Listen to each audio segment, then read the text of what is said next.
Hello, Scorpio, and welcome to your reading. This is going to be a collective reading for any and all Scorpio placements. So, always take what resonates, leave what doesn't. These are timeless readings, so whenever you are watching this, this could have a little message for you. Excuse me.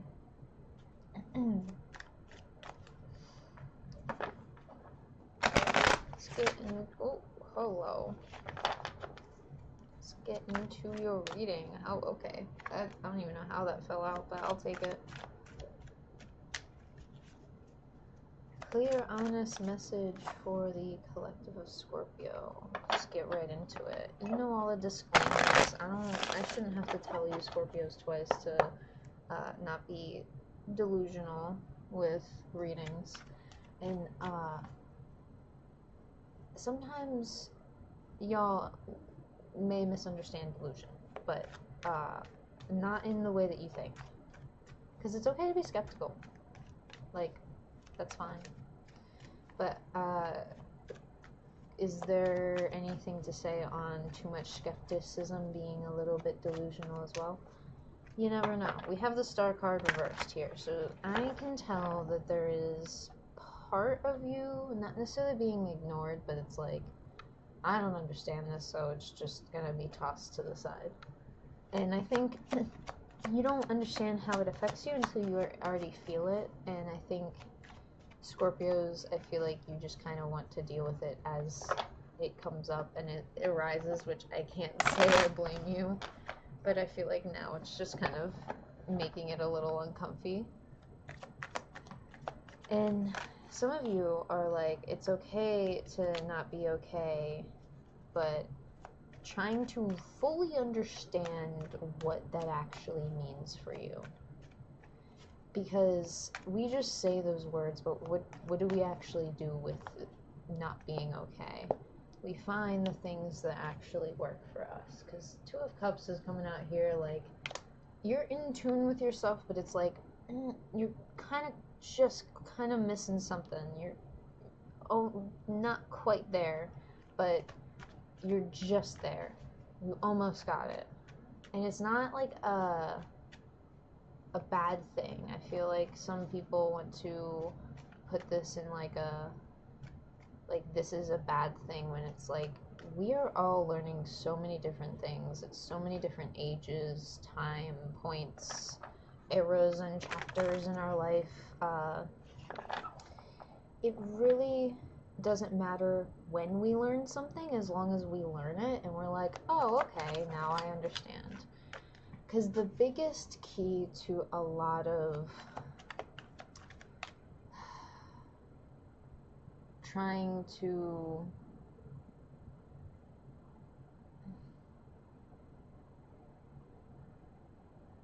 pursue aspects of healing have to open up a lot underneath your like layers of your soul that I think you've never explored before, and never understood that, oh, I didn't know I could like think about this way, or didn't know like a certain thought never had crossed your mind before, or you didn't really see something that way and didn't really understand it. And it's not a bad thing to not understand it. It's just understanding it now and being like, oh, well, it is what it is mentality. The Star, Two of Cups, King of Cups coming out reversed. Ace of Wands. You have a lot of passion in life for something. Not exactly sure what it is. It could just be passion for life itself. And I think you have a lot of passionate people surrounding you that keep you kind of level-headed in this time. You really feel passionate about the people around you. I think this Princess of Swords, the Lovers, and even the Hierophant here, I see just people, like loads of people. So I feel like whoever you love to bring in your company, you genuinely feel like that they just help ground you outside of all this other stuff. But the thing that grounds you in the most is your ideas, passions, pursuits, projects, or just like even if your passion is to just hang out in a simple way on like a Friday afternoon every Friday with these specific people, like shit, that's what you like to do, and you look forward to those Fridays every single time. And I think there's a big choice in letting deceit choose for you in how you view these relationships. Because people, at the end of the day, we can all, I feel like, have a moment where we can genuinely agree to disagree and understand that, hey, I may not like what you do or what you like. I don't like Brussels sprouts, but shit, I'm not gonna hate you for liking Brussels sprouts. I'm not gonna tell you to go somewhere negative. And just because you don't like Brussels sprouts or because you like Brussels sprouts, whatever it is.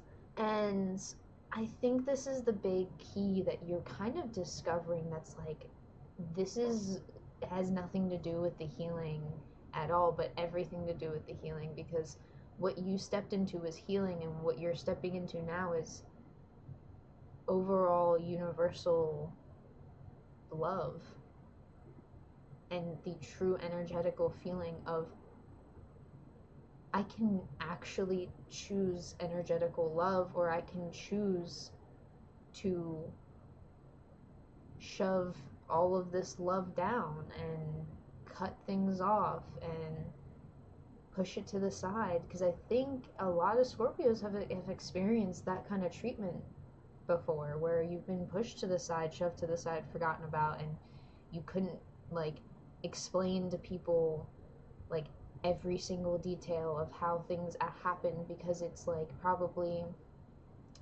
way too long of a story to make short.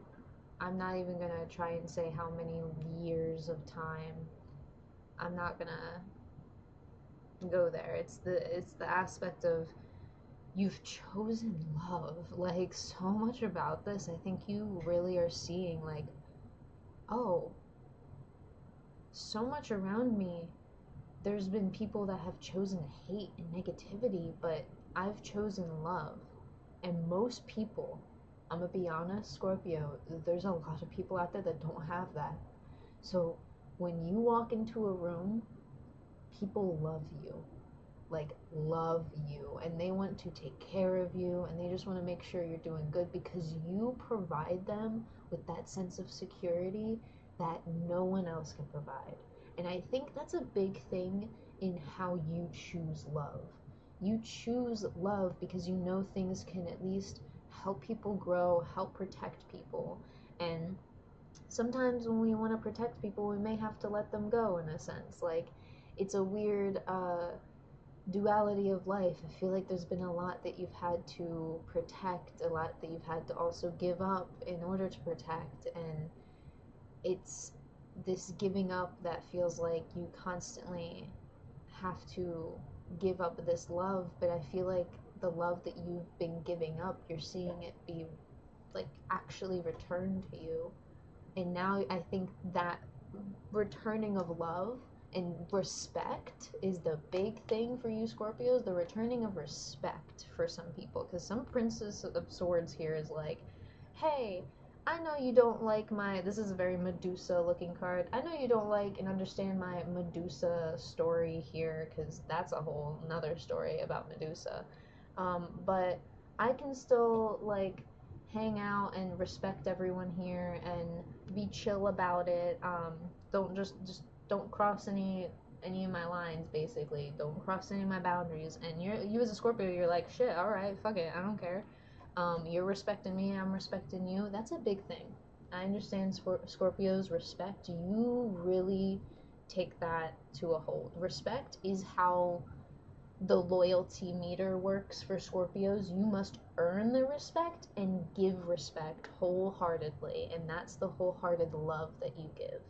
is it's not just about the love you give, it's the fact that you respect people to the core of their humanity. There's a human being in there, and you're the same fucking person on the inside, but shit, you're not perfect. You're just gonna try and tell them how to at least be a little bit better, and try not chase for perfectionism, you know?